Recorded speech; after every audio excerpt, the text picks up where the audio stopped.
Hello and welcome everybody to another StarCraft 2 cast by Glitch. Today, I'm going to be bringing to you a best of 3 from the round of 16 of the ASUS Assembly Winter 2012 tournament, spawning in the top right position of Antiga Shipyards as the Red Terran. Playing from Team Slayers, we have SlayerSTaeJa. His opponent spawning in the bottom left position of Antiga Shipyards as the Blue Terran. Playing from Team SCV Life, we have Polt. Now both of these players are absolutely fantastic South Korean players. Both very strong. Going to have to see which one has the stronger TVT today in this best of 3.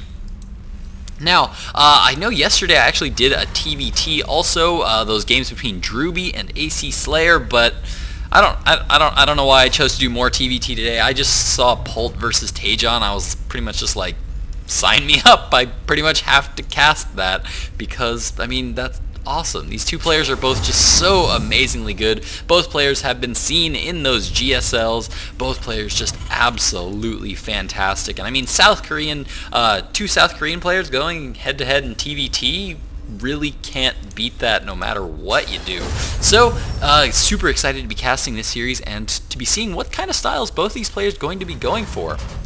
Now both of these players, from what I have seen, both players enjoy going for that standard, more standard Marine tank play, and ooh, this is an interesting move here by Polt, committing 100 resources just to throw down the supply depot, so in case he wants to deny any scouting information from his opponent in the future, he only needs to raise one supply depot there, and he doesn't have to fully commit one SCV to building a supply depot. He's just his one scouting SCV, the one that's already off of mining resources, is just going to be able to go off, though he did have to spend 100 resources already on that supply depot, and there we go. Looks like that second SCV that was building the barracks is now just going to continue to work on that, and now SlayerSTaeJa going to get up into this main, see that second supply depot has gone down.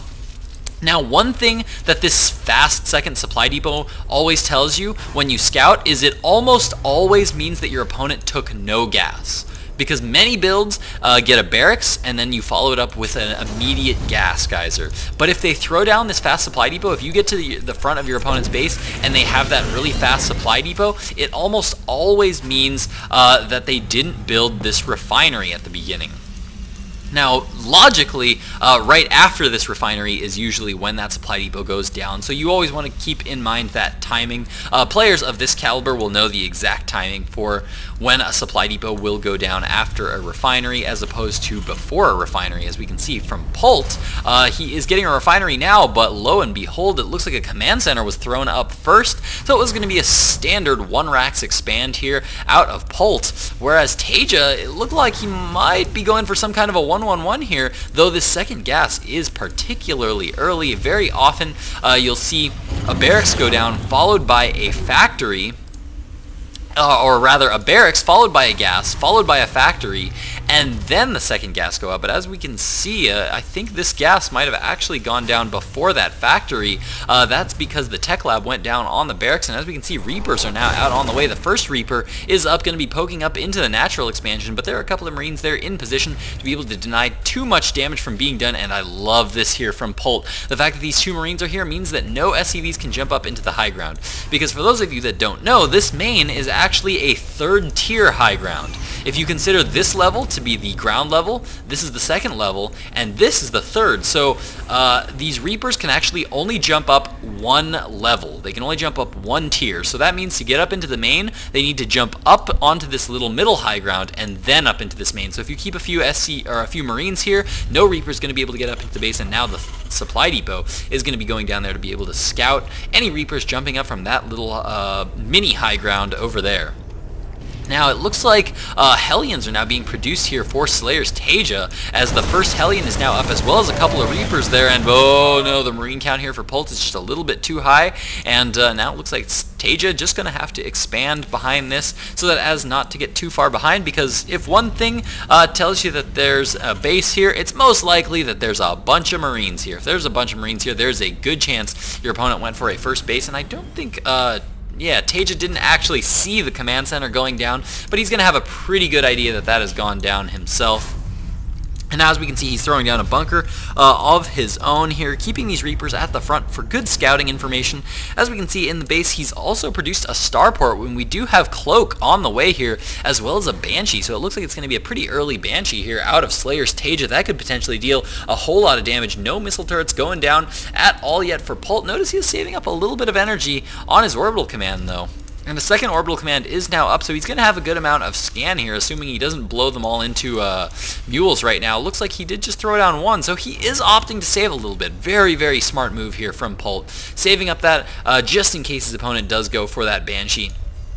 As you can see, it looks like for the most part his Marines are in a pretty middle-ish position here, so they're not all the way down here at the natural, so he's going to be able to get back here to defend pretty quick. And Polt might even know what's going up here, as he did just move a bunch of Marines into his mineral line. Might just know the timing of this Banshee, as the first Banshee is now here, and Polt is going to have to defend against it, being really, really careful. TSLPolt trying to bait the scan. Will he be able to bait that scan out? What he wants to do is he wants to force a scan and then just immediately pull back into this area back here.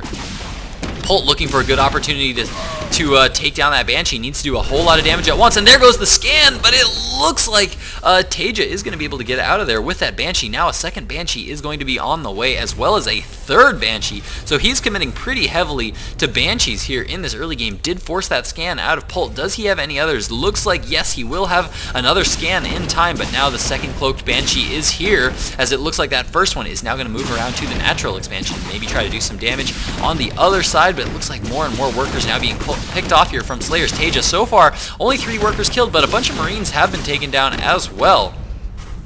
And TSLPolt going to be happy with that. This Banshee, I think that first Banshee, where did it go? Yeah, that Banshee's already sitting at 4 kills. That Banshee most likely worth its weight already. It might, and it's not dead yet, so it might actually get a little bit more value out of it. As we can see, Stim is about to be done here from Polt. That's another reason that it's really dangerous to do too much attacking this Banshee, because this Banshee can kite these Marines all day. If Polt is good at his, or if TSLPolt is good at his Banshee micro, which, I mean, come on, SC, whatchamacallit just came out, right? SC Master? Oh, but that was after this, so no, guess not. Oh, yep, as we can see, Polt picking off that Banshee, because TSLPolt just hadn't had that chance to practice any SC Master yet. For those of you that haven't checked out SC Master, go check it out, because it's an awesome little custom game by Blizzard, where you have to show off a little bit of your knowledge on a few different little micro tactics and a few little tidbits of information that you might or might not know. Pretty fun to do, and if you have any trouble with it, go check out my tutorial, because I just did one on how to beat every single one of those rounds in SC Master, so go check that out if you haven't already. Now it looks like that second Banshee continued to do lots of damage. That Banshee was up to 6 kills, so it did quite a bit of damage. Looks like 7 workers were killed in total, and now Polt is going to be going for a bit of a counterattack here, as his first 2 medevacs are now out. His Marines are out on the field. They do have combat shield, and for TSLPolt, it looks like we don't have Stim, don't have combat shield yet, but it looks like Stim is going to be done in time. Does Polt? Yes, he does indeed have his Stim done now, and it looks like he's going to be focusing down that bunker, as TSLPolt is now pulling back all of his Marines. There's scan going down here by Polt. Nice scan. Realizing that the Marine count from TSLPolt is just a little bit on the high side, so it looks like he's going to play safe and move back just a little bit, but oh, this Banshee needs to be really careful from TSLPolt, because if Polt spots it, he can take it down quite quickly with this many Marines. Now Polt just going to be pulling back, going to start to focus on the destructible debris, and TSLPolt going to start to pick off a few free Marine kills here, as it looks like he is going to be able to take out one, but this Scan and Stim going down. Polt able to pick off another Banshee. That one was definitely not worth its weight, as it really didn't do much of anything at all, just got immediately taken down. If we check out the harvester count right now, we can see that TSLPolt is currently up 54 harvesters to 48. That is going to be thanks to those 7 workers that he has managed to kill of his opponent. And now it looks like Polt is just going to be pulling right on back home with his group of Marines. He has now transitioned into mech, as we can see somewhere around here. We've got a factory. Yeah, there's that factory that is now producing siege tanks. Siege mode not quite done yet, hasn't even been started, but it looks like Polt is going to be gearing up to take a third here. No third command center yet going down here for TSLPolt, but it looks like TSLPolt is also going to be transitioning into Marine tank, as a couple of siege tanks are now out on the field. Where is his factory? There it is, now producing producing siege tanks, but siege mode is done for SlayerSTaeJa, and looks like he did try to send a couple of Marines up into the middle of the map, but TSLPolt does have center map control right now. Looks like he's going to be stimming one group of Marines down to be able to pick off this Reaper. Will it go down? And yes, he does manage to get it down just barely right under that little ledge.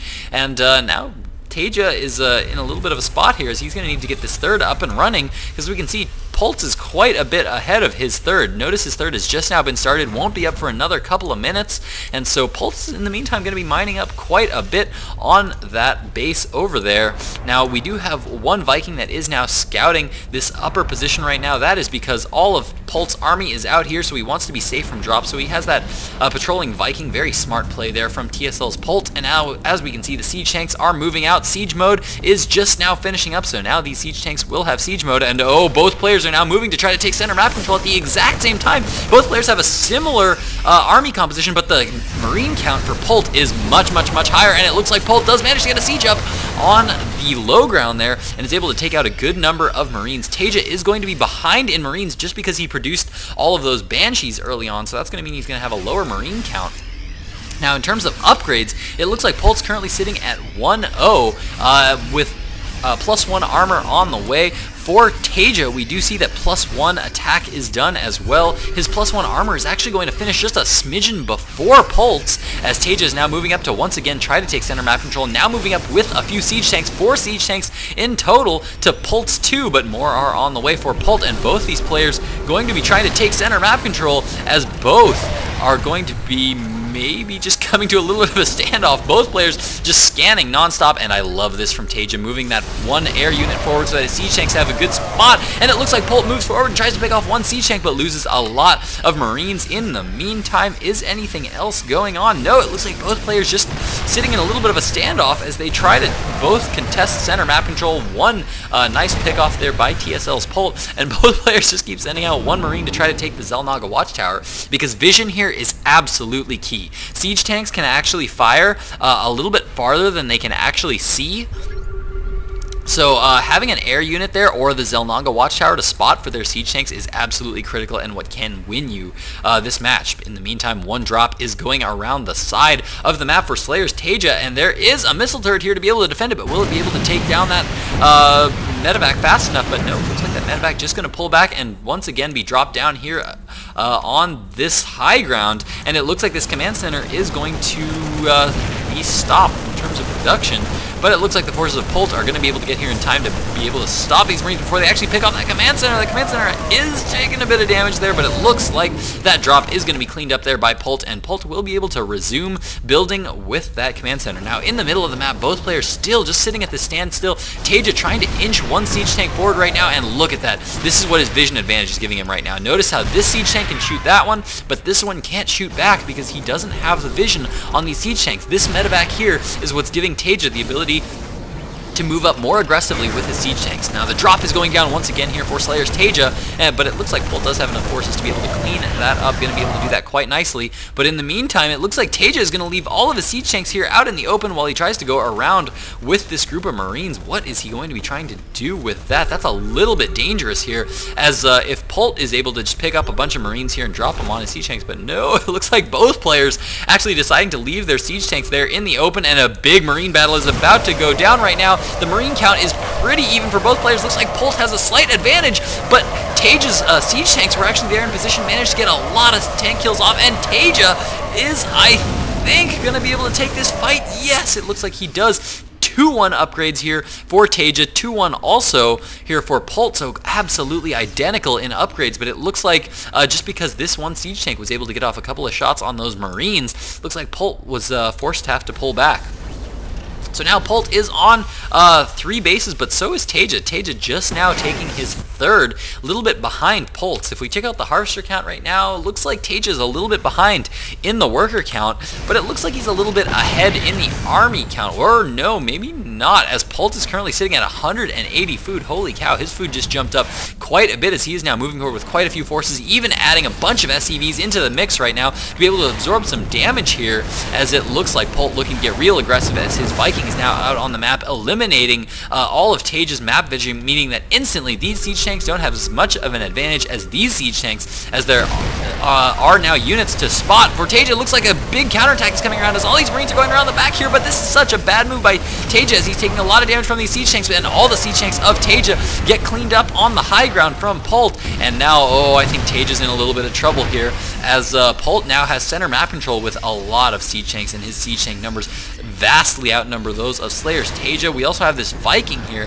which pretty much means that TSLPoLt's Vikings, I should say that if TSLPolt had the higher siege or the higher Viking count, he'd be able to contest this center because he'd be able to take center map control, and then his siege tanks would be able to creep on these siege tanks, and the fact that Polt had more siege tanks would not matter.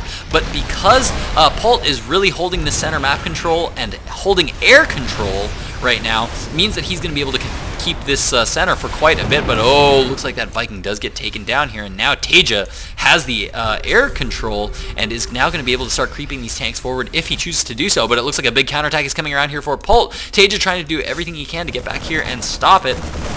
The Stimmed Marines of TSLPolt moving forward right now, trying to do some damage. Nice split up there by TSLPoLt's both players trying to get the best angle right now. Concave is just about even for both of these players, but it looks like Polt managing to get a little bit of a concave advantage there. Going to be able to creep up on all of those Marines, and those Marines are going to go down real quick, and it looks like Polt continuing to push forward, but TSLPolt has reinforcements that are now coming to help out. But now Polt has secured this middle base as well as a planetary fortress. That is going to be so hard to break now, and TSLPoLt's siege tanks are kind of out in the middle of the map, and there's not a whole lot more siege tanks coming out right now. There is one on the way. Looks like he does have another one coming out of that factory as well as that one, so another couple of siege tanks on the way here, but he's behind in food count as TSLPolt is now going to be trying to take his own center expansion. But once again, Polt has center map control, and it's going to be so hard to break this position. So many Marines getting lost here by TSLPolt. He needs to be really careful here. Both players researching +3/+3. TSLPolt is about to be done with his +3/+3, whereas Polt, his +3 armor is just a little bit behind, but I think just because he's got the siege tank advantage right now, he's going to be in an okay position to keep defending this middle base.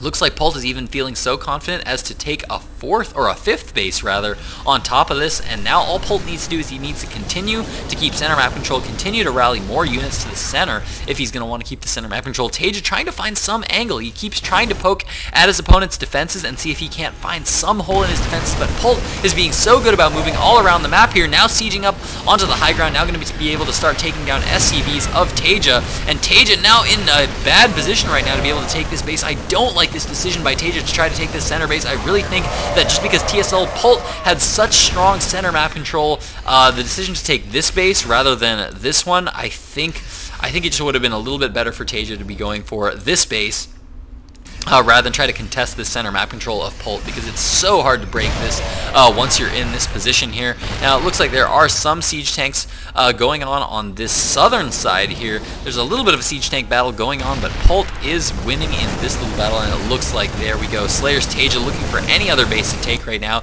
is actually opting to take this base, which is not a horrible choice. I am actually okay with this choice of TSLPolt, and I think I actually even like that better than this as an expansion location, just because once he takes down these destructible rocks, he can contest the center and move right down over here to defend his fourth base, as opposed to if he had this one, he would have to contest the center, and Polt would have just as good of an advantage as TSLPolt in defending this top location. And it looks like TSLPolt not quite able to get the angle he wants, and Polt moves forward with one big push, able to take out the army of SlayerSTaeJa with the higher Marine count. Fantastic play game there by TSLPolt.